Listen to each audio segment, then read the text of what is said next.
All right, well, welcome everyone. I'm Andy Jenks. I'm with the Communications and Community Engagement team here at Henrico County Public Schools. And every time we come together for one of these community meetings, it reminds me that we need music for the waiting period before the session begins. Luckily, we have two more of these sessions to come next month and the month after that. So hopefully we'll make the waiting room experience a little more fun and enjoyable. But today is Wednesday, March 24th. It is 6:30, and this is the first, as we said, in a series of 3 listening sessions for the Henrico County School Board. And tonight's topic is equity and opportunity. All 5 board members are here, so I'll have our board members wave and actually say hello out loud, so to make sure that they pop up on your screen at home. Our chair, representing the Three Chop District, is Mickey Ogburn. Hi, everybody. Our vice chair, representing the Tuckahoe District, is Marcy Shea. Good evening. Thanks for taking time to share with us. Christy Kinsella represents the Brooklyn District. Hi, thanks for joining us. I'm listening. Roscoe Cooper represents the Fairfield District. So great to be here with everyone. Look forward to the conversation tonight. And Alicia Atkins represents the Varina District. Good evening, everyone. Looking forward to listening and hearing from each of you. I also want to point out our superintendent, Dr. Amy Cashwell. She's here tonight. Good evening, everyone. And our Chief Equity, Diversity, and Opportunity Officer, Dr. Monica Manz, will be joining us shortly. We'll hear from both of them in just a moment. But before we get the discussion and the listening underway, I want to start with some housekeeping details. So as a reminder, tonight's session is being recorded and posted to the school board's page of our website tomorrow. It's on henricoschools.us/school-board. We're going to make it easy for you and drop that link into the chat feature here on Microsoft Teams. There are 2 ways to watch this meeting. There's the view only link, and then there's the Microsoft Teams participation link, both of which are available on the home page of our website right now, which is henricoschools.us. They were also emailed in a reminder message this afternoon. So if you want to participate, if you want to share your views in the time we've set aside tonight, you want to be in the Microsoft Teams participation link. There's always a cap on the number of audience members in that, which is why we set aside the view only link for folks who want to listen into the conversation, but don't necessarily want to take up a space for someone else to talk. If you are with us on Microsoft Teams, here's what you do. You raise your hand by using the raise your hand icon, or just by simply typing that I have a question or a comment in the meeting chat, and make sure you include your name. So the communications team is working behind the scenes tonight. They have a list. We'll put your name on that list and be sure to get to you throughout our time together. Speakers will be announced by me, and we will do our best to call on everyone in the order in which the names were received. All mics are muted already until and unless it is your turn to speak. We ask that everyone be courteous and respectful of one another and one another's time, and it would be great if you would turn on your camera too, so that we can see you when it's your turn to speak. And to allow time for as many speakers as possible, we're asking folks to keep their comments brief and on topic. As moderator, my goal is to allow everyone space to share their views, but also to move it along and make time for as many speakers as possible over the next 60 or so minutes. While we wait for our speakers to sign up, we'll begin with a brief overview from Dr. Cashwell and Dr. Manz, who I will turn it over to now. Thank you, Mr. Jenks. So I want to thank the board first and foremost for hosting this evening's session. Listening is so important when we think about the work that we do and really elevating the voices of our stakeholders, our students, and our community members at large. And so what a great opportunity we have before us this evening. I know that I'm really looking forward to it, as are a number of staff members who have joined us to listen in as well. So many of you may know that when we know tonight's topic is certainly around equity and opportunity. And when we think about the really important and challenging work we have ahead of us as a school division related to that, I wanted to put that in a bit of context for you in regards to how we outline our work, the very important work ahead of us as a school division. And we do that by lifting up 4 cornerstones. And equity and opportunity, as you see it on the screen right in front of you, is one of Henrico County Public Schools' 4 cornerstones. That means that this work is not just important to us, it's foundational. It is, if you think about the foundation of a building and how 4 walls might be held up, we have 4 cornerstones that are foundational to everything that we do. And so equity and opportunity certainly drives efforts in a number of ways, but is foundational to our important work together. And so we define equity and opportunity as a foundation the way you see it there on the screen. And then we have 6 goals that we outline in our strategic plan, 2 of which I know the board is anxious to hear from you about tonight, right? So if we've set these goals out as a group, as a school board and as a school division team, but as a community, so that we will achieve these goals by 2025. So our strategic plan Destination 2025 says that we're going to accomplish these things. And so in order to do that, we need to be able to hear from you and ask, how can we better realize these goals? And so we are undertaking a lot of work.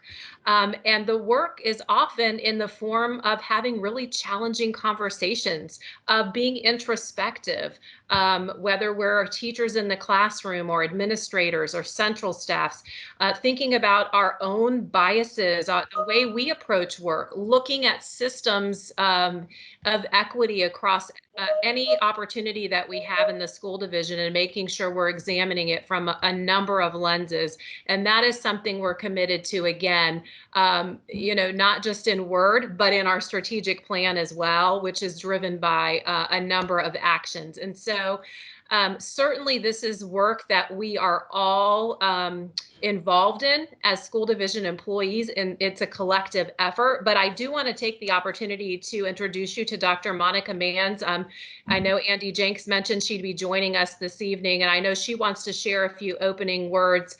Certainly, while this again is shared work, she leads a lot of the efforts and a lot of the initiatives that help us work towards achieving the goals that we just outlined. So I know she's also anxious to listen and receive your feedback tonight, but she also wants to share a few words before we get started with listening. So I'm going to turn it over to Dr. Manz.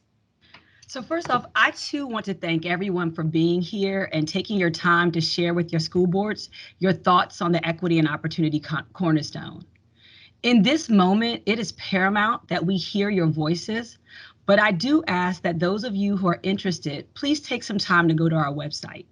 The website is being updated regularly, and we are making every effort to ensure greater transparency about the equity, diversity, inclusivity work we promote. I also urge you to go view the Destination 2025 webpage that identifies our strategic goals, outlines the drivers identified to support movement towards the strategic goals, as well as shows which metrics will be used to assess our success. Progression on these metrics will be regularly updated. One of the key roles of the HCPS school board is to hold the school system under the leadership of Dr. Cashwell accountable. The work of my office is to ensure our efforts are in alignment with the diverse needs of all of our county, including those without the loudest voice. Again, thank you for taking your time to join us, and I look forward to hearing from you. Monica, Dr. Cashwell, thank you very much. At this moment, it is coming up on 6:40, and it's time for our audience members who are joining us in the Microsoft Teams room. And again, if you are just joining us, you can signify that you want to speak by using the raise your hand icon within Teams, or if you can't locate that on a mobile device or a phone or any platform, find the chat feature, type in that you'd like to speak, and the communications team that's working behind the scenes will take note of that, put your name onto a list, and I'm going to start taking names in order. And when I call your name, we will unmute your mic, and we would love it if you would turn your camera on so we can see you when it is your turn to speak. So first up is Susan Goldstein. Susan, are you here with us? And if so, good evening. Yes, Andy, I'm here. Can you hear me okay? Loud and clear. Okay, perfect. I wanted to start by saying that 1 hour is not enough time to discuss equity and diversity in Henrico County. And to wait till 2025, that's too long. Why do we have to wait till the year 2025 when we really need some help now with our schools. So I don't understand that comment. And I feel like there should be another open forum like this and an option for parents who can attend the forum just to complete a survey, have both options. And that way, us as parents, we can state what we want to see. You guys have us on here, and it sounds like you already have the goals planned. So what is the point of us giving our opinions during this meeting, and you have goals and metrics, and realistically, you have a goal set years from now? I feel like I do agree with Dr. Mann. We should hold someone accountable if, as parents, our ideas aren't implemented in this. That includes the school board. So not just Dr. Cashwell, but we need to hold our school board accountable. And lastly, we cannot move forward after last week's events. I mean, I think, you know, Ms. Ogburn should tell us more. She needs to tell us what she loved about that racist post. How can we sit here and have strategic goals when we haven't dealt with what happened last week? That's all I want to say. I'm not going to take up anyone else's time, but that's all I have to say.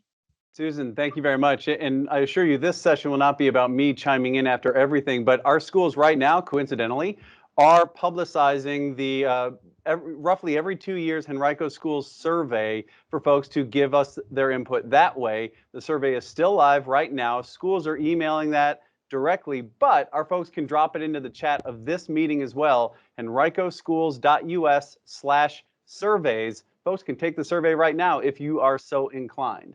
My next speaker is Leo. Leo, I'm afraid I don't see a last name, but if that makes sense, let's see if you're here. Leo, good evening. Welcome in.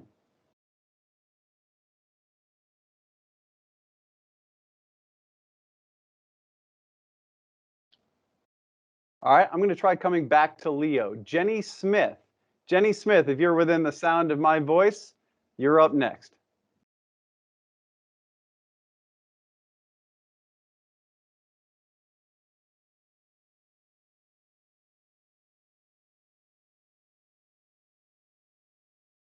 All right, I'm going to come back to both Leo and Jenny, but Ryan Burgess. Ryan, I've seen you in here before, or I saw you in here earlier, so I know you're here is my point. Ryan, we'll have you unmuted. Just wait for us. Hold on, Ryan.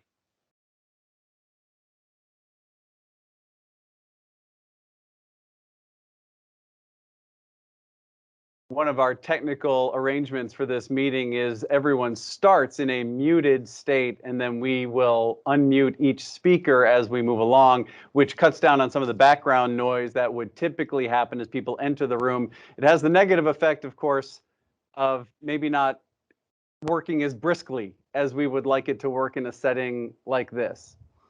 I know our folks are working on it behind the scenes. I'm unmuted now, but I don't want to speak over Leo. Who is that? Is that Jenny? Yes, I'm Jenny.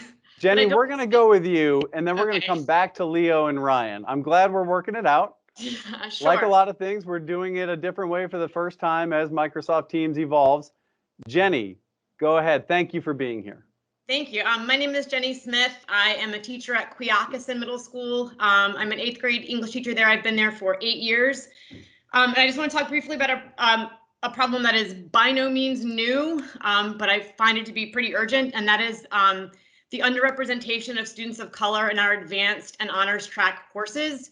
I know we talk about it a lot at a high school level, but honestly, it goes all the way back to elementary school, because a lot of times our kids come to us in middle school and the path is set. If they're in a particular math, science, or social study by 6th grade, it is really difficult for them to move on to a more advanced track. And we know that those advanced track classes come with more opportunities, whether that's scholarships, applying to specialty centers. Everyone can apply to those specialty centers, but you're a better candidate if you've taken a certain kind of coursework. And it's problematic for that reason. It's also problematic because I think it reinforces a lot of really damaging stereotypes about who belongs in those classes. I think our white students need to be in classes with lots of other kids who don't look like them, so that they have the opportunity to learn from other people and vice versa. And I would just love to know that Henrico is not only addressing the problem at a high school level, but they're looking back to consider the fact that there are the absence of culturally responsive teaching practices in elementary school, or other policies around homework or projects that might advantage some students over others and therefore make a student appear as if they are not ready for the challenging coursework that they are actually deserving of.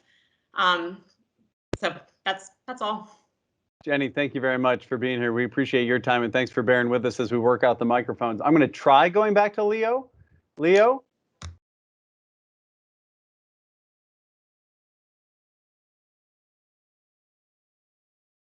All right, I have a whole list in front of me, Leo. We're not going to forget you, but I'm going to try Ryan Burgess again. Ryan, if we are able to unmute your mic, I think you've figured it out. Thank you. So I don't want to take up a lot of time tonight, but I wanted to address the fact that I believe that we are failing our LGBTQ students, particularly our LGBTQ students of color, and our gender and gender non-conforming youth. There's a lot of work to be done in this county around intersectionality of both race and ethnicity and sexual orientation and gender identity. I think that, you know, from anything from the names and pronouns of transgender students need to be used consistently, that faculty and staff need additional training on LGBTQ issues and on how to support LGBTQ youth, that youth should be able to use locker rooms and bathrooms for their gender identity. And there needs to be additional mental health support for LGBTQ youth. And my particular pet peeve is faculty and staff need to stop outing students to their parents. And curriculum needs to include the live stories and experience of LGBTQ persons. Our students live intersectional lives. Please support them. Please support your staff that live intersectional lives. And that's all I have for this evening.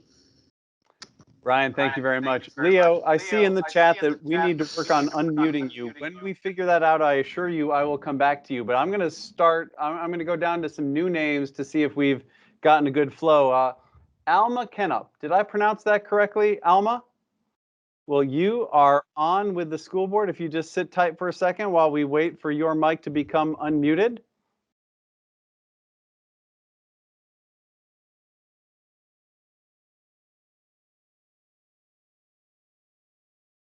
I'm going to give I don't know that our unmuting plan is working tonight. We're figuring it out. Alma, go ahead. Okay. Hi there. My name is Alma Kennup. I'm a teacher from Quotas as well. And I wanted to bring up the issue of on the topic of being inclusive to all stakeholders. I have noticed that recently you've published some news in Arabic, Nepali, Portuguese, and Spanish. And I know that's a step in the right direction. However, I feel like it needs to be published for all media advisories. For example, the folks who most need to be in this conversation we're not able to access that information because your reminder for this equity meeting was only ever sent out in English. I'm also a parent in Henrico who has a son who speaks English as a third language. And I'm fortunate that I'm fluent in English and am an educator and can communicate this need. But I feel like we really need to bring all voices to the table, and being more inclusive of language is another step in that direction.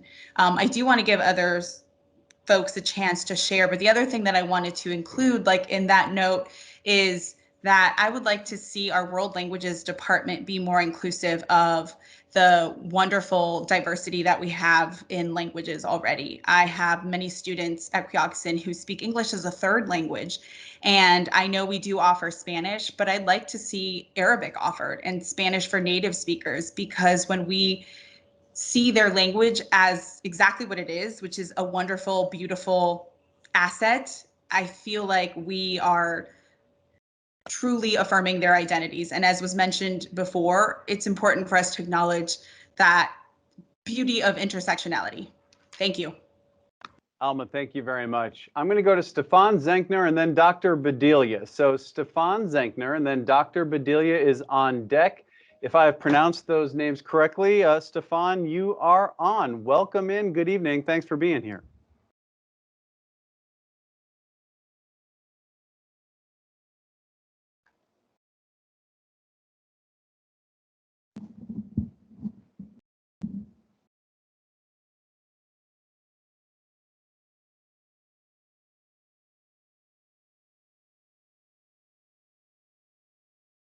I'll wait just a moment for the microphone to come on. Stefan, that's an issue on our end, not you. But Stefan, if you can still hear us, we'll have you begin.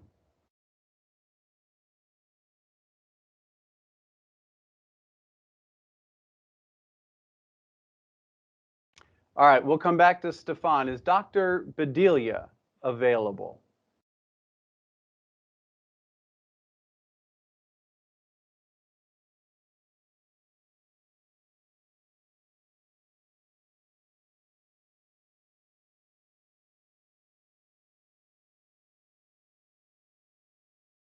Stefan or Dr. Bedelia?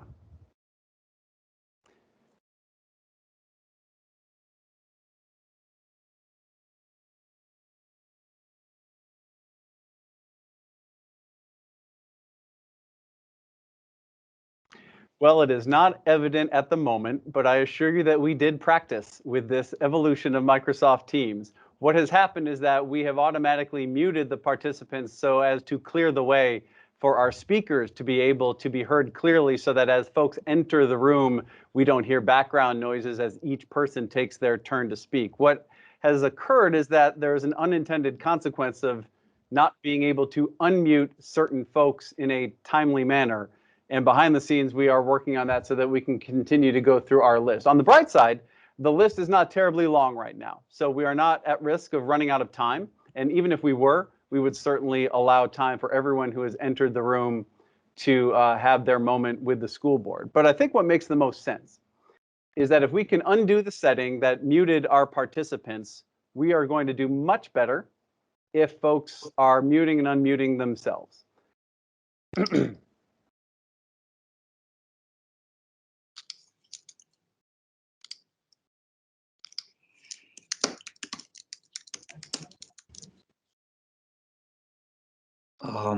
This is Leo. I can speak now. Can you guys hear me? I can hear you loud and clear, and it sounds great. All right, thank you. I appreciate this opportunity, and I really glad that our voice are being heard, and school district is reaching out to the parents. So I want to ask everyone to well, I haven't turned on my video, right? So let me turn it on. Okay, so I want to many of us are educators, right? So let's take a step back and think about where education starts. Education does not start at school, right? Education actually starts at home, right? So that's one. The other thing is, when we are talking about equity and opportunity, okay, the reason that prompted me to join this meeting is I see an article, I think it's from one of the school board members, someone about talking about like bring the students enrolled to Maggie Walker from Henrico School to what it needs to be, like matching the ethnic group background, all that. Let's take a moment to think about that, okay? If a student, when their level of learning is reaching to that point, then great, right? But if a student is not at that level, you're forcing him to a very competitive school just because we want to force a so-called equity at that level, the student will be struggling, Okay, just like earlier, one of the teacher mentioned, if the student is not following a certain check at an early age, when he get to that level, high school level, even if we provide that opportunity, they will struggle. Okay, so all this process we need to think about. All right, and enforcing a ratio for that, I don't think is the right solution for it. Right, we need to encourage all the groups, all the racial families to start encouraging the students to strive for success in classroom. It starts at an early age. Okay, and to be honest, for a very high performing school like Maggie Walker, okay, the reason it is good has two sides. On one side, it has good teachers, it has good curriculums, and it forms a culture of good education. On the other side is because good students are entering to that school, right? So two sides work together, make that school unique, make that school very competitive, make that school very good. But these two sides we cannot ignore. Okay, we say today we decided, oh, we just want to make sure that 35% of certain groups need to go into that school, so we allocate that to certain ethnic group. But when that happens, students get into that school, struggle, and the teachers at that school will have to accommodate, right? We are talking about equity and we are talking about inclusive, right? And all that won't work. The only thing that work is we as parents, as educators, work together from a young age to encourage our students to learn and study. And speaking of equality, let's take a step back, get away from education a little bit. Let's look at NBA, let's look at NFL. Is there anything that we talk about overrepresenting? Are we talking about we should be doing something similar? No, America is going to compete against all the countries in the world. We are raising generations of kids to become the leaders, to lead this country. Okay, we are not just for the sake of population percentage to divide our decide who is going to pay. And think a little bit longer. Okay, if a student did get into a good school, but others probably performing better couldn't get into it, in the long run, what will happen? The high performing group will say that, yeah, you get in there just because you belong to a certain group. And what will create later on in the society, right? We know that America is not perfect. We have tensions. We have racism everywhere, right? But not all of them. But are we producing, or through this not very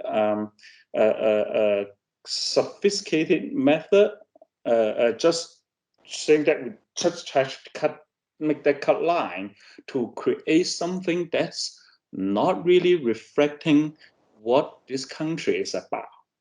Okay, think about it. Okay, think about it. And this country is about equal opportunity, not absolute equality. Absolute equality doesn't exist. Some kids are born stronger, some kids are born faster, right? There's no absolute equality among us. Amid that, right? Some of you guys are very good at making presentation. Some of you guys are very good at doing math. Okay, everyone is different. Everyone is different. But what we should do is let them to start learning from young and let them have the equal opportunity. We provide the opportunity, but in the end, who will come up on top in the specific area they want to be depends on the students themselves, the learners themselves, the parents, the families, the educators.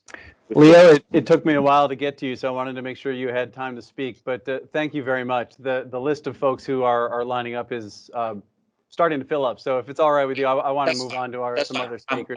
Thank you. I'm good, okay. And thank you for bearing with us as we worked out the issues with unmuting microphones. I want to try again to go back to some folks we tried earlier, Stefan Zengner, followed by Dr. Bedelia. So I will hope that the microphone for Stefan is available, and then after Stefan, Dr. Bedelia. And Stefan, you are on with the school board.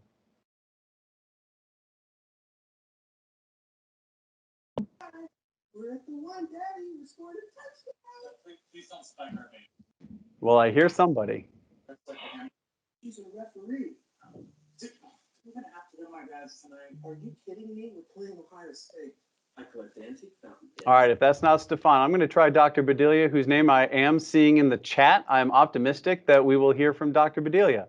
I'm here. Can you hear me? I can hear you loud and clear. It is so relieving when that happens. Go Wonderful. Okay, thank you so much for providing this opportunity to speak.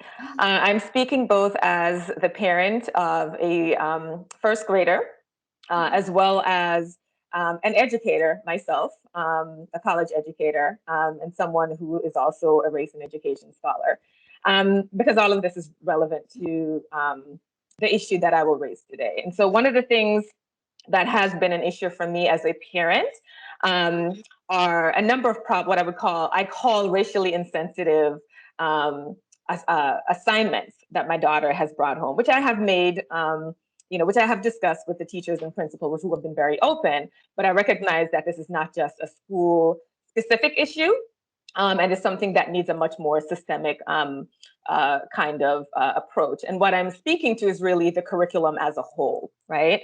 And one of the patterns that I'm noticing in some of my daughter's assignments starting in kindergarten are assignments that I would say in terms of her social studies course, it really reflects a Eurocentric perspective. And by that, I mean that it minimizes things like racism, it centers the white experience, and it distorts history in a way that really minimizes white people's role in oppressing racialized minorities. Why does that matter? Well, it matters for one, that as we think about the world that we're living in right now, that it makes it a lot more difficult for students or adults, right, to link the past with the present, right? It makes it a lot more difficult for or citizens to recognize why are Black people, for example, protesting, and what does that have to do with, things that have happened in the past. It also matters for the kind of education that our Black and Brown students are getting, because I know, thinking about the work of James Lowen, who is a sociologist, who has pointed to the ways in which racialized minority students tend to do worse in history courses. Right. And just like, history courses more so than white students. And this is one of the reasons. Right. So to give you an example of some of the things that I've had an issue with is just thinking even, in the kindergarten class, I had my daughter bring home an assignment where she was asked to talk about who her favorite president was between Abraham Lincoln and George Washington. Right. And I want to really kind of pause there and allow you to think about the context of this, of a little Black girl being asked to choose who her favorite president is, between Lincoln, who believed slavery was morally wrong, but opposed equality between Black and white people, and Washington, who was a slaveholder, right, and passed laws to support the institution of slavery. And so essentially, my Black daughter was being asked to choose between, right, two white supremacists.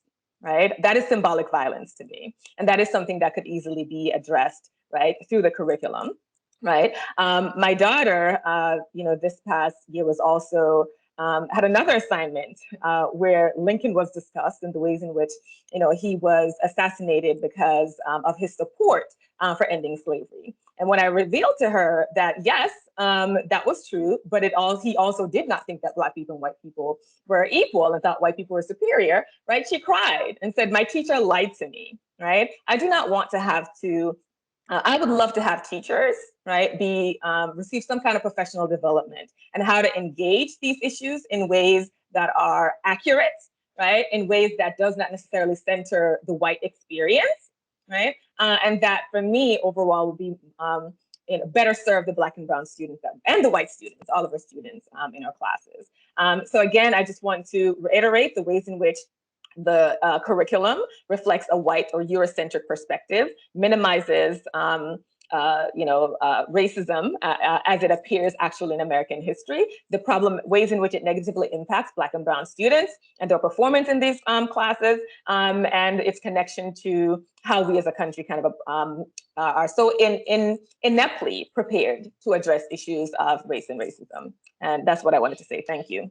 Dr. Padilla, thanks very much. And thanks very much again for waiting on us to get to you as we have worked out some of our audio issues. The folks who are listening in, if you are interested in sharing your thoughts with the school board, you can use the raise your hand icon and we'll take note of your name, or you can just drop your name into the chat, say you have a question, and our folks will add you to our list. And we've got at least 8 or 9 folks who are on the list. Control of the mute button has been given back to you. So when I call your name, I am under the impression that you now can unmute your own microphone, which should help us move this along very briskly, which is precisely what we had in mind. I want to go to Jasmine Mitchell Chatean, if I pronounced that correctly, followed by Sean G. and Martina Jones, who are on deck. So Jasmine, I am not sure if I have pronounced your name correctly, but Jasmine, you are now on with the school board and you can unmute your microphone and begin.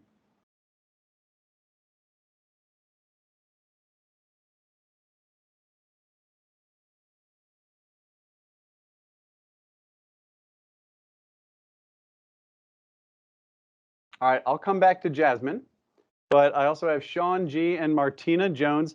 Sean, if Sean is not with us, then I know Martina is because I see Martina on my screen right now. But let's start with Sean G.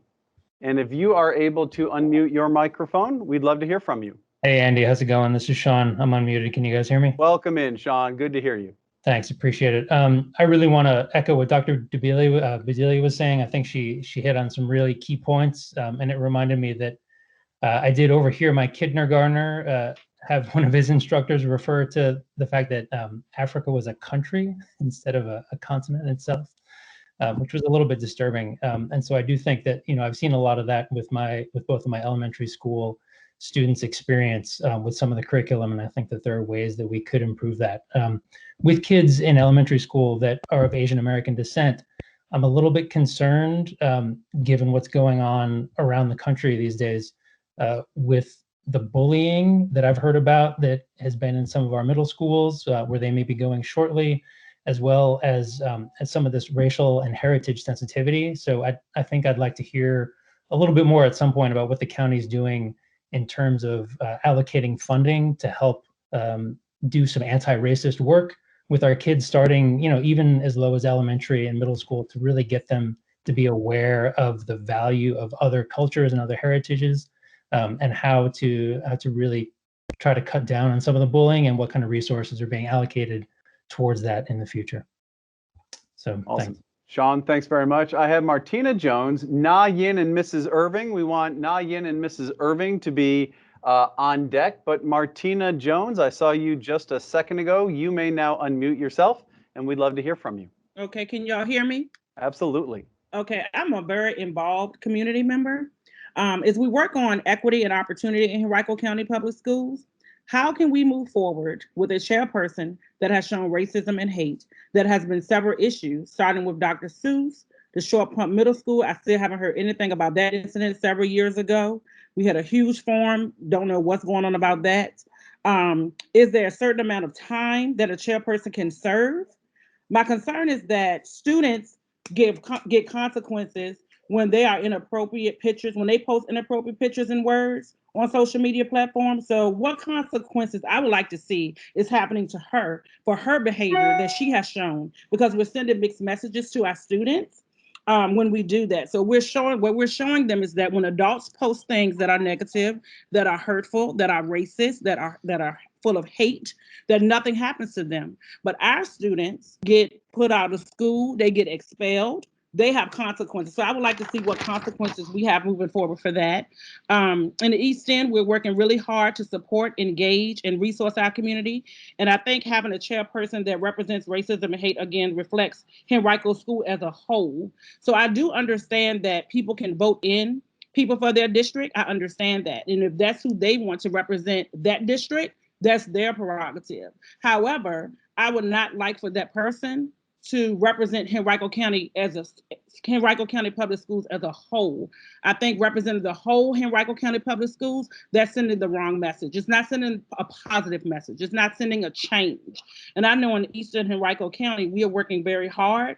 And I want to publicly thank the superintendent, Roscoe Cooper, and Alicia Atkins for being supportive for Eastern Henrico as we strive for excellence and equality. And I think it should be for all people. And I just feel, I just would like some answers. Martina, thanks very much for sharing your thoughts here at the listening session. I'm going to move to Na Yin, followed by Mrs. Irving and Isabella Briones, if I've pronounced that name correctly. But let's go to Na Yin. You are on with the school board. And you may unmute your microphone and begin. Hi, can you guys hear me well? Sure can. Hi, thank you so much for giving me this opportunity to speak to the school board. My question is, actually, I want to echo what Sean just mentioned. You all know recently in the last few months or year, the hate crimes against Asians increased a lot. So I know one of the topic of this meeting is foster inclusive and safe environment. So what the school board is planning to do to help the Asian students feel safe and feel supportive. For example, we have the Asian Culture Heritage Month every year in our country in May. So in addition to going to the food festivals and watch the ceremonies, is there anything additional the school board plan to do to help the Asian community to build a better bond with other communities? So that's my question, and I'd like to understand better what the school board is thinking. Thank you. Na Yin, thank you very much for sharing your thoughts here at the listening session. I'm going to move on to Mrs. Irving, followed by Isabella, and then Carla Struthers. Mrs. Irving, if you are still on in the room, you may unmute yourself and begin. Hey there. Thanks, Andy, so much. Thank you to the school board for all that you're doing to support our students. I appreciate this conversation. I think we have a lot of work to do, and this is one step in the right direction. I'd like to begin by echoing Martina's comments about the chairperson on the committee and not being a good representative of Henrico County as a whole. Dr. Belinda also noted about the racial insensitivity with the assignments. I experienced that with my daughter, and I've had to do a lot of reteaching where she is upset that she's not learning what she should learn in the school system. And she's a first grader as well. I wanted to share with you all that I'd like for you to look at the barriers to the gifted program. I'd like for you all to look at the application process and the recommendation process. I'm not sure why they exist. I'd also like for you all to consider why some areas have school-based programs and some areas have zone programs, and how that prohibits certain students from being engaged in the gifted process in the very beginning. And as I heard one individual spoke, I thought of another comment that I wanted to share with you all, because sometimes lack of parental support is just the situation that we have with very bright students. And so I like for the county to think about, how do you identify those bright, gifted, or just students that could be of impact to the community, and find a way to support them when they don't have that parental support that they need. I think someone needs to look at that, because we're missing out on some talented students here. And then my last point that I'd like to highlight is the lack of diversity with the administrative staff and the teachers in particular in the West End school that I go to. I think that you all should address diversity so that students see more than what they see in the community in which they live.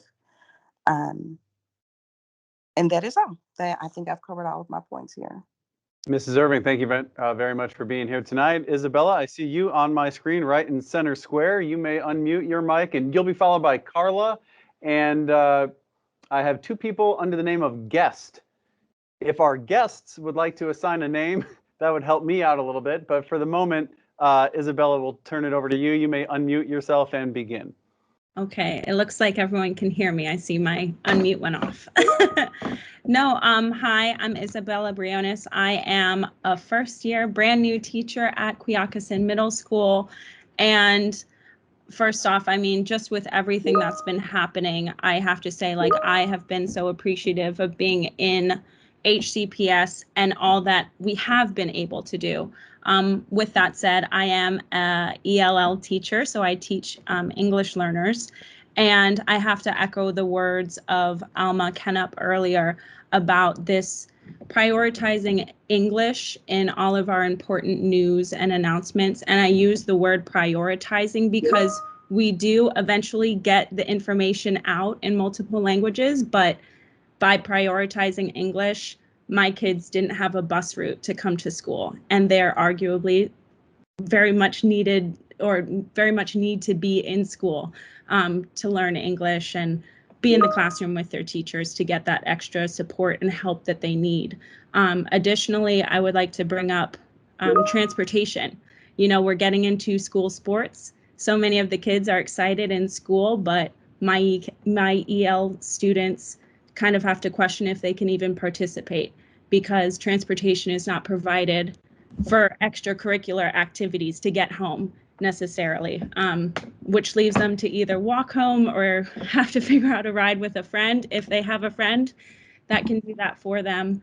And it's very difficult to know that I have students who would love to be on certain teams, but unfortunately can't be a part of it. They don't have that equitable access or opportunity from the get-go because that form isn't in their language to show that they have interest. And if they show interest, their parents have to come pick them up, which may take it all away from the get-go as well. So that's all I had to say. Isabella, thank you very much for sharing those thoughts here at the listening session. I have Carla Struthers and then Rebecca Jones. Carla, we will go to you first. Rebecca, you're on deck. Carla, you are welcome to unmute your microphone, and you are on with the school board. Hi, how are you? Thank you so much. I am the parent of two graduates of Henrico County Public Schools, and so their education has served them well. Their education supplemented by their parents who were able to kind of overcome some of the things that we've talked about here earlier. My advice and counsel to the school board is I appreciate the listening, but I don't always feel that the listening translates well to action, especially in what the community sees from you. So it starts with the school board walking the walk that they talk, so that when you do things that the community sees as less than stellar, it affects how we view you and affects the amount of trust that we have in you to do the job that we sent you there to do for all of our children.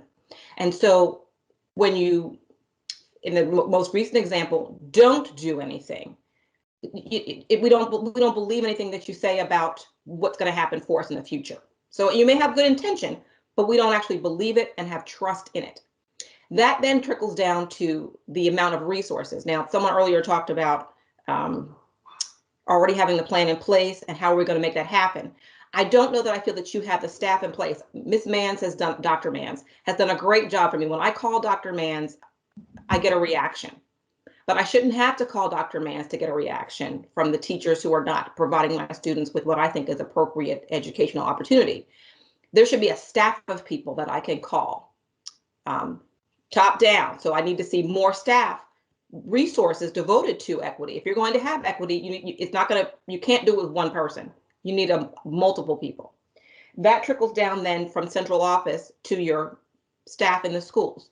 It was echoed again, you know, if my child's at school in the West End, Dr. Davenport's a great principal. There need to be more teachers in the school representing my children, because what happens is, if you don't have a person in that school representing my child, you're not going to view my child. That unconscious bias is going to take over, and you're not going to see that my child is gifted. And so I'm going to have to fight harder for him or her to be in that program. When you have specialty centers, you're not going to have students of color, diverse students in those spaces feel comfortable, and they don't feel comfortable because they feel like they're the outlier, and they are treated as an outlier. So this is a top-down thing. There are so many things to do. The first thing you need to do is to walk that talk that you talk. Thank you. Carla, thank you very much. Appreciate your thoughts here at the listening session. I have Rebecca Jones up next, and I'm going to go to Jaden Jennings and Mrs. Brown. So Rebecca, then Jaden Jennings, then Mrs. Brown, and we still have a few folks who are coming onto my screen after that. Rebecca Jones, you are welcome to unmute yourself and begin. Hi, can you hear me? Loud and clear. Okay, great. First of all, thank you so much for having this session. It's so important. And just what I'd like to say is that I wish that the school system would stop following what the ideology is in our media and our government, really, that seems to be pushing down our throats. That is that our color of our skin, they're trying to tell us that that's what defines us, and our gender identity, our sexual preference, but those things don't define us. Our character and our intelligence and how we treat others. And I would love to see more around unity of what we have in common, and more unity in that we live in America. And I am the granddaughter of my family that emigrated here from Poland. And, you know, I know that we have struggles with kids that need to learn our language, need to learn English, but I'm afraid that when you come to this country, you know, you need to learn the language. And so, yeah, you need to learn the language. We need to celebrate our cultural differences, yes, but we also need to be unified that we are in a great country and we are Americans. I'd also just like to know, with the whole transgender equality proposal that was recently put up for discussion. It's supposed to be taking place in the fall, and it does have to do with the restrooms. I want to know how schools will prevent kids from abusing these policies. My concern is not so much that legitimate transgender kids would use the opposite restrooms. I feel like the solution is just to have more individual restrooms with locks. I call them oneers, where you go in and you can close the door behind you. But what I'm referring to as far as kids abusing these policies would be an example of, you know, teenage boys daring each other to use the girls' restroom, perhaps with ill intent. And, you know, as a feminist, I'm concerned about female rights in that aspect of things. All right, thanks very much, Rebecca Jones, for spending some time with us this evening in the listening session. Jaden Jennings, Mrs. Brown, and Heather Dawson are on my list. Jaden Jennings, I think I see you right there, center square on my screen. So you are welcome to unmute and begin. Thanks for being here. Hi, and it's actually Tanika Jennings. My son is Jaden, and I couldn't get on my team, so I came in through his. But you made it either way, so welcome in. Thank you. I'm all over the place, but what I just heard was just overwhelming, I must say, as a parent. I wrote things down that I wanted to say, so I'm just going to digress from what I just heard. first I wanted to talk about the gifted program. I found it interesting. This is my first forum with you all, so I have a few things jotted. I'm going to be quick. The gifted program is very unfair to our kids, period. It's not even a race thing. I feel like the interview process and the expectations that's being held for these kids are very unfair. And when you have a teacher tell you that your child is definitely eligible for the gifted program, but he just didn't do this, or he just didn't speak this way when we asked the question, it is so alarming. And then the IB program, then you don't forward them to like an IB program or something else that they can do to motivate them to continue. My kids are all straight A students and have been offered none of those options. They're continuously going through. And so now my son leaving Chamberlain Elementary School, now attending Brooklyn, last year as a 6th grader was bullied because of his difference in character and things like that. And just because you're a 6th grader, let's just be honest, middle school is tough. And then going into Brooklyn, I'm learning that I miss Chamberlain because Brooklyn is a rough school to kind of go through. It just is. I don't understand the teachers there. I don't understand the behaviors and the character of the building, because you can even bring up bullying and they don't address it. They talk to the kids about it and let them know who reported, and then they don't do anything. And so they continue. So then the kids have to cope with the bullying or get over it. And now this year, I had to finally deal with virtual learning through Brooklyn. And virtual learning has been amazing because a teacher would sit there and give my son F's, who always made A's, and say that his work is not complete. And then when I look at his computer, everything has been submitted and on time. So that shows me that somebody's either not checking work and just saying it's not done. Also, the way they have these kids checking in. So if I don't type in the chat, but I talk to you today, because they weren't expecting me to attend parent conference. They didn't invite me to that. Like, you know, I don't know how that whole thing was set up this year, but I called everybody and I asked for a meeting. And I wanted to know how they did the check-in process. The check-in process is we need them to put it in the chat. But I did talk to him in class today, but I still marked him absent because he didn't put that he was present in the chat. So they will not, I would not allow a teacher to sabotage my son's GPA or his educational career or his pride because of laziness. So let me say that first. The next thing is that okay, the fear factors of when they return to school. So let me say this year, I didn't allow my kids to return to school because the sensitivity of the school. My husband passed away in November of this year, this past November. And my kids lost their father. I heard from the counselor. I heard from 2 teachers, no principals, no assistant principals, no one else. And then when I got on a parent-teacher conference call and I told the teacher in the conference that my son was in counseling and going through some things the day that we left early because he had to go on to another virtual counseling session. She says to him in the meeting, because I have him sitting on his conference calls, she says, well, Mr. Jennings, understand that I am the only way you can get into special classes in high school. When they start asking you to go to the special schools where you can choose and pick government versus whatever, however they zone the schools, you have to go through me. And I had to clearly tell her, this is not even the time, and I could care less. He does not have to go through you. He will go past you if we must. Everyone has hierarchy. And not only that, but you will not threaten him right now when I'm telling you why he missed the class. But she did not know I was still sitting with him. So my whole thing is compassion and sensitivity in these schools. The same thing goes for the racism with the Asian unit. I mean, Black people have always dealt with racism, so it's not new to us.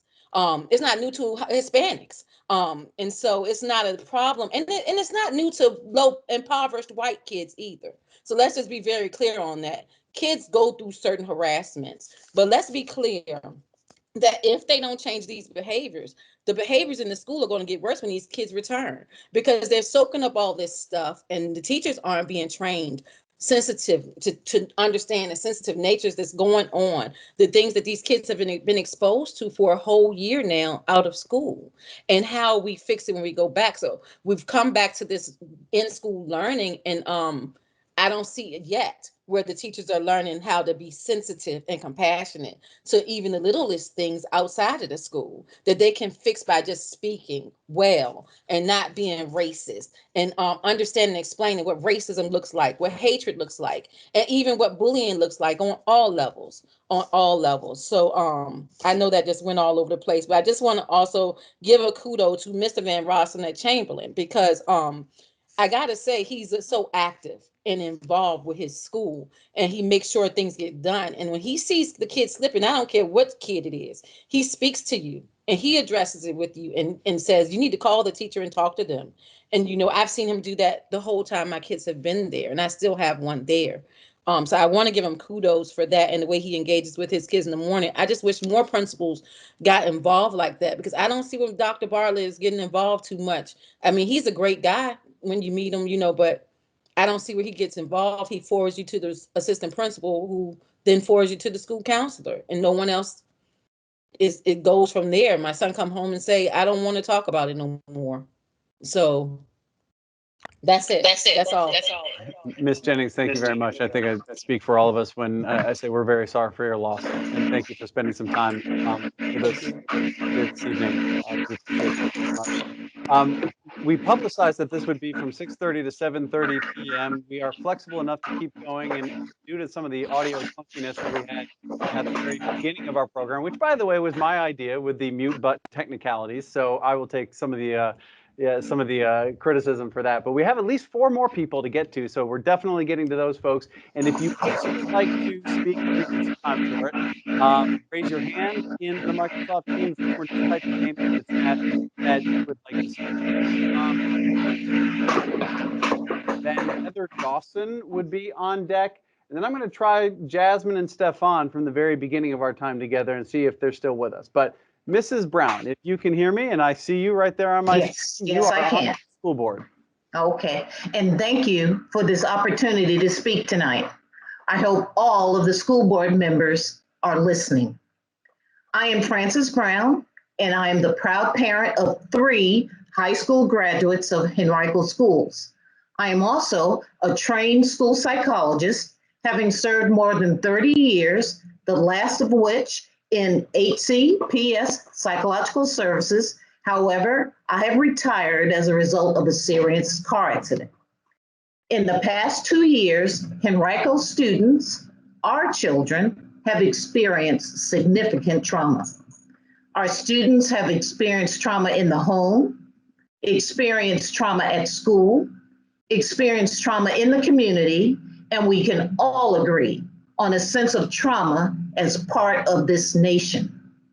As such, my comment involves trauma-informed and trauma-responsive classroom methodologies. There needs to be an intensive focus on trauma-informed care, trauma-responsive classrooms starting next school year and going forward. But I will end my comments with this statement. Words hurt. Texts are harmful. Reposts are damaging. We cannot keep hurting and harming and damaging our children with words. I am speaking tonight on behalf of parents. I hope all school board members, and in particular, the school board chair, is listening. Mrs. Brown, thank you very much for spending some time with us this evening. Thank I'm going to you. go now to Heather Dawson, and then I'm going to try for Jasmine and Stefan again, unless there are other folks who would like to signify that they want to speak. So Heather Dawson, you are on with the school board. Welcome in. Hi, I am a teacher at Quiocasin Middle School, an English teacher there, yes. I wanted to talk about our ESL teachers and our lack of them. We ask the world of them, but we're not supporting them enough. ESL students do not feel supported in our classrooms, especially large classrooms of other students, or at the school when they need help. Additionally, ESL teachers in the building would allow more collaborative teaching partnerships in all courses, not just math, okay? And materials are differentiated to support our ELs. Classroom teachers need support, and we need more ESL teachers. Having interpreters on staff would help us develop strong relationships with many of our families, which would in turn improve the experience of our ELs. Quiocasin is probably the most diverse school in our county, I would say. And we have a lot of students who are level 1 and level 2 placed in classes where they have no support. And we need support for them. We need more ESL teachers. And that's really all I have to say. So thank you. Heather, thank you very much. Quiocasin Middle, I think, very well represented here this evening. So I'm going to go back to a few folks who had signed up earlier, and we were unable to get their microphones turned on in time. I hope maybe they are still with us. Let's try again. Stefan Zenkner. Stefan, if you are here, you may unmute yourself and begin. Stefan may not be with us, and I will offer Stefan 2 free tickets to the next school board listening session in Andy, April. can you hear me? I can. Is that you?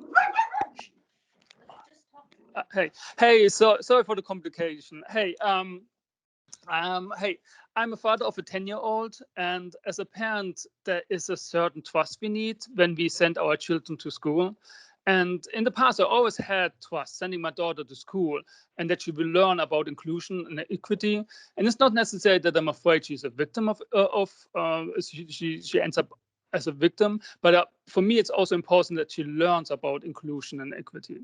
But this trust was broken when I heard about one of the board members. She did repost a very inappropriate post.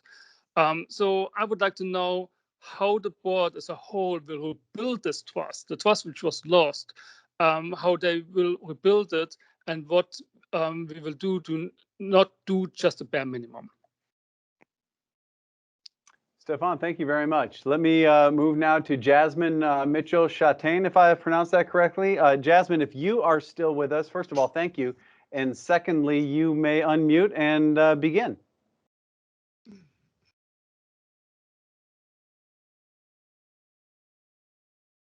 All right, it's possible Jasmine may have left the chat, and that's okay. I do have 3 new names that have joined us, so I will try to get to those folks before we conclude our time together. Ken, I have Ken, then Sarah Edens, and then Ulysses Raveles Ramirez. So Ken, if you are with us, you may unmute and begin. Yeah, sure. It was very interesting tonight listening to everyone. I'm a parent of graduates of the Henrico school system and now working on grandchildren getting ready to go to school. And I appreciate all the work you all do. And as I said, it was fascinating to listen to a whole array of views. My view on this, because we're talking about equity, is that equality and equity are not the same. When I hear the word equity, I hear the word quotas. And I think that reviewing the statement put out by the African American Advisory Council that was published in the Richmond Times Dispatch yesterday or the day before, it concerned me. They were talking about quotas very specifically. If you read through their lists, and I think our representative was Dr. Grant, who's in charge of the leadership program, was on that council appointed by the governor. And they talked about quotas for getting into advanced courses and advanced schools. And I heard the woman speak that if they're in advanced schools, minorities feel like outsiders, and that's terrible. I mean, it shouldn't be that way. But I think that as the Asian gentleman was saying, decisions of who goes into these courses and schools are based, I think, should be on academic achievement. And that's we're in a country which is competitive, and competition helps us to strive. And if we set quotas, that's not really solving the problem. As that gentleman also said, education starts in the home and very early on with the family. They're in the Advisory Council's proposals. They talked about equity, a quota system for minority teachers that we should go by the demographics. But really, again, I think we should only look at not the color of the teachers or the students, but the quality and the skills. There's no set formula for the best way to educate people, but certain places just seem to work better. That brings up charter schools, which would increase competition. A lot of the teachers may not like to hear, or maybe they would. But I think that would also improve diversity, because people wouldn't be tied necessarily to the neighborhood school. And then in the advisory council also even talked about quotas for punishment, that schools should be dinged if they have too much punishment of minority students, and really discipline should be based on behavior of students, regardless of their color or whatever. I think we go down a very slippery slope when we go in that direction. Also, the woman talked about changing the way we teach history, and that George Washington and Abraham Lincoln were racist. But that's a very limited view of history, because someone now looking back 200 years ago, she doesn't really know what they were thinking. And it's a very complex subject about what George Washington did in terms of slavery, as well as Abraham Lincoln. And if we just go willy-nilly and call them white supremacists, that's just not true. It's not factual. It's very complex. And we start changing the way we teach history, we need to be sensitive, and we need to be very knowledgeable. It's not a two-dimensional issue. So those are some of my thoughts. Again, I respect everybody here's view. We all want the best for our children. And getting back to that Asian gentleman who has a little difficulty with his English, but he was the most articulate person tonight, the way he described his thoughts. So I appreciate what everybody said, and that's all I have to say. All right, thank you, Ken. I'm going to enter a sort of speed round now, because I do have some new names to my list, and there are some folks in the chat wondering why I've skipped over them. I'm going to go to people who have given me their name. So that's my first thing. If I see only guest on my screen, I'm going to defer to folks who have offered their names, and then we will make every effort to come back to you. Absolutely. I have Sarah Edens, Ulysses Revelis Ramirez, Audrina Farah. Sarah, if you are with us, we will start with you. You may unmute and begin. All right, thank you for having this meeting. I appreciate it. And certainly this is a very important topic. I hope that all of us care about it. I know I certainly do. And I know it can be a sensitive topic. And I want to be careful with how I discuss it. Just two quick points that I wanted to make as I was listening to the conversation and seeing the chat. The first one is, with the cornerstone and goal of the school system being to reduce disparities. I didn't get the full sentence on the slide. Certainly, I think that's a great goal, and it needs to be a goal. I'm glad that Henrico has that as a goal. I just want us to keep in mind, though, when we go to, I'm a practical person too, when we try to solve the problem, it's important to make sure that we're asking the right questions. Why do the disparities exist? Because disparities don't always mean discrimination. So I think that needs to be just digging into why do the disparities exist, and not automatically assigning racism. Certainly racism could be part of it. I'm not saying it isn't always part of it. Secondly, as the school board considers how to tackle this, and the leadership assigned to, specifically to help support this goal, I would just encourage you all to think about how you go about formulating your strategy and what curriculums may or may not be advised.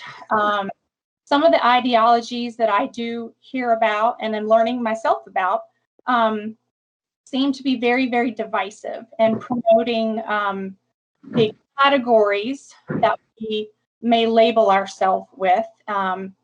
And sometimes these ideologies seem to be rooted a lot in political agendas, perhaps. So I would just encourage you to, as you try to solve this problem, I would just encourage you to be very sensitive about what ways and perhaps what curriculums you choose as you try to tackle the problem. So thank you again for your time. Sarah, thank you very much. Ulysses Ravelas Ramirez, have I pronounced that name correctly? And if so, you are on next with the school board. You may unmute yourself and begin. Yes, thank you, Andy. Yes, I'm Dr. Ravelas, and I've been teaching for Henrico County Public Schools for the last 5 years. I have to be honest, I'm a bit concerned when I'm reading on the chat, and like especially talking about one school board member and because that's the problem. That's the initial problem. We start just making these kind of comments instead of making us work together. We are already in the chat. They are already asking to exclude one person, which is in the school board, which I don't think that's fair. So what we really need to do is work together. I myself, I'm Latino, and I'm living my integration to the American society, and I teach diversity to my students, and I really encourage them to embrace everyone together and work together through professional. I guess we as teachers, professional development, learning more about diversity, and definitely I don't want anyone to be excluded, because as I said, that's the beginning of the problem, when we start making separations and when we disagree with other people and we just disqualify. I don't know. I think that's really is trouble, makes me trouble thinking. But yes, definitely I think there is a long way we need to work together because we are transmitting our beliefs to the students, and if we prepare ourselves, then we can do better. Thank you. Ulysses, thank you very much. Appreciate your time. We probably have time for up to 3 more people. I have one name on my list, Adrina Farah. Adrina, if I pronounce your last name correctly, which I hope I did, you are on with the school board, and you might give people another minute to signify that they want to speak, and I think we can squeeze those folks in too before we wrap it up. But Adrina, you are on with the school board. You may unmute and begin. Okay, and my last name is Farrar. Farrar. So, yes. So I know, Farah. I took a guess. So I'm going to keep this very brief. First, I'm going to read part of a text of an email that I sent. I got response to this from one school board member, and I didn't get any response from Dr. Cashwell or Miss Manz. So I sent an email talking about Read Across America Week and everything that went on with social media. So I'm going to go on. Across the county, I have many educator friends who are still trying to get the message through to their librarians and other members of staff talking about not using Dr. Seuss in their instruction. I'm wondering if there's going to be any effort made countywide to address this issue. I feel as though on the county level, we need to become more purposeful and insistent about making sure instruction in the climate at our schools is decisively anti-racist. There are a lot of talks that need to happen, and as a county, we need intensive PD training on racial bias, racism, and its effect on society. We have to do more. So I guess this leads into how is leadership going to make HCPS an anti-racist district? I've heard a lot of discussion in this forum tonight about not speaking about race and our differences, and these differences are important whether we want to admit it or not.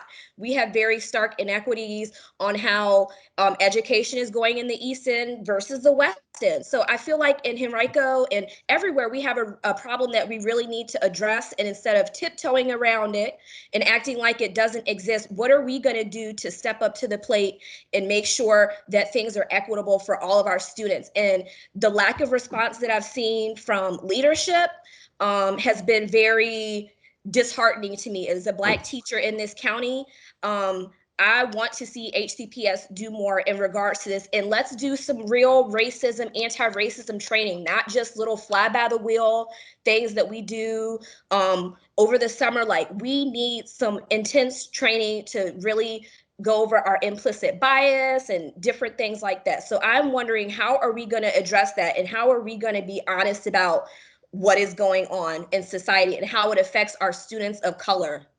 So that is all I have to say. Thank you for giving me an opportunity to speak. Audrina, thank you very much. I have Meg Carey. Meg Carey, you are up next. You may unmute yourself and begin.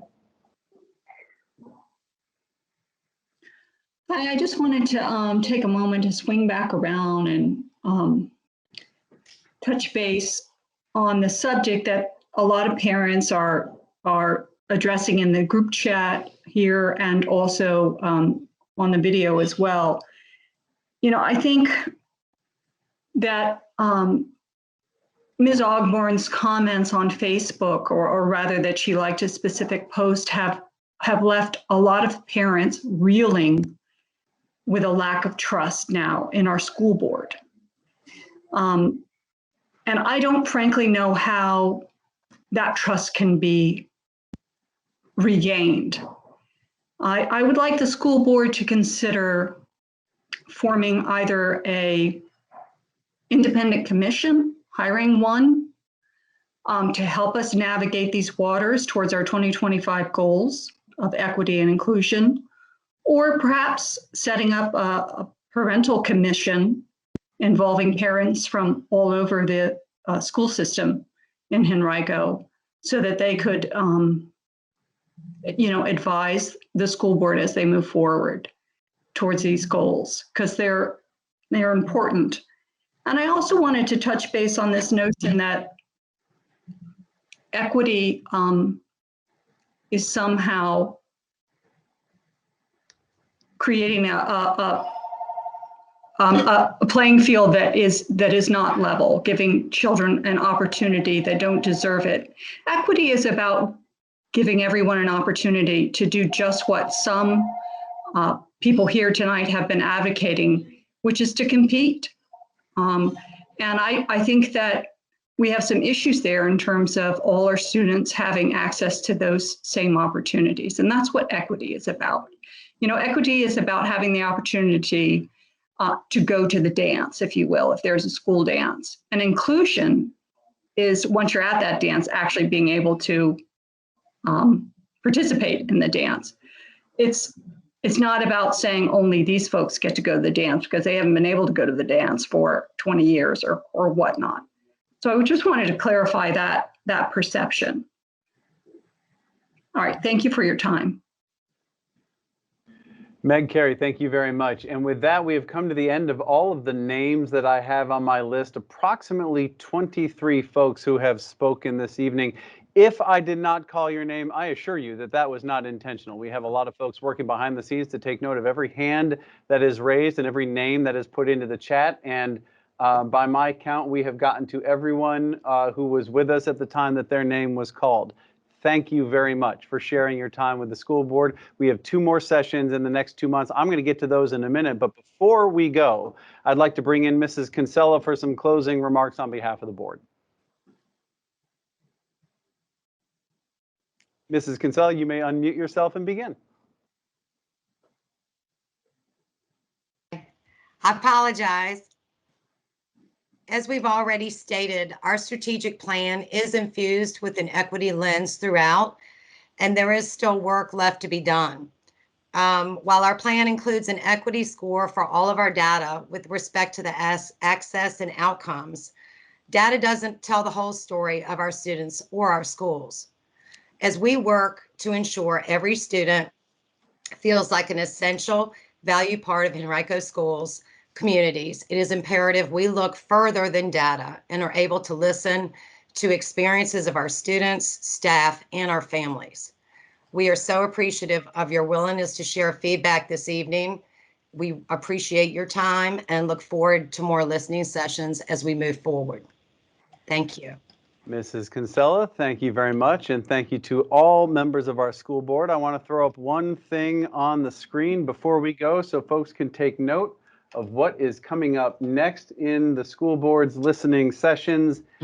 And it is a session on Tuesday, April 27th, 6:30 to 7:30 on the topic of relationships, and then another virtual listening session on Tuesday, May 25th, same time, on the topic of academic growth. We will again republicize and send reminders of those sessions. So if you or folks you know are interested in attending, you will certainly be most welcome to do so, and we would look forward to seeing you there.